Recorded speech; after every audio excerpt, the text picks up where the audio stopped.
Subota, 26.1.1980. Jučer sam prvi put bila na dijalizi.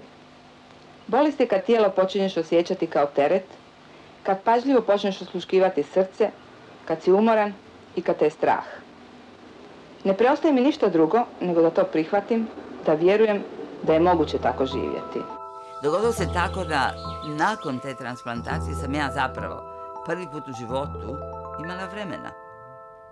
Ja nisam radila, dijete mi je već bilo veliko i ja sam baš shvatila da sam cijelo to vrijeme patila od tog jednog sindroma žene, radne žene koja nema vremena za sebe. Dakle, ja sam željela pisati, a nisam imala ni minute od posla, od djeteta, od muža, to mislim svaka žena zna. Dakle, jedna tipična ženska situacija i kad sam konačno bila u krevetu i nisam se mogla dignuti, onda sam ja sjela i počela pisati. I to je zapravo onda taj početak mog okretanja potpuno toj karijeri autorskoj, s tim da nisam nikad naravno prestala pisati za novine.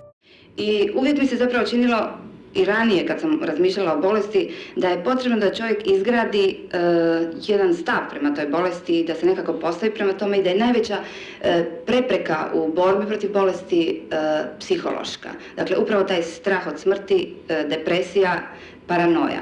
Jedan od razloga da ja nisam pisala duže tekstove, da nisam pisala romane, da se nisam upuštala u pisanje knjiga, nego sam se zadržala na kratkoj formi i jako sam volila tu formu i dan danas volim novinarstvo, bilo je da ja nisam mogla zapravo znati da li ću ja živjeti dovoljno dugo da završim taj rukopis. Evo tako, mislim, vrlo jednostavno da kažem.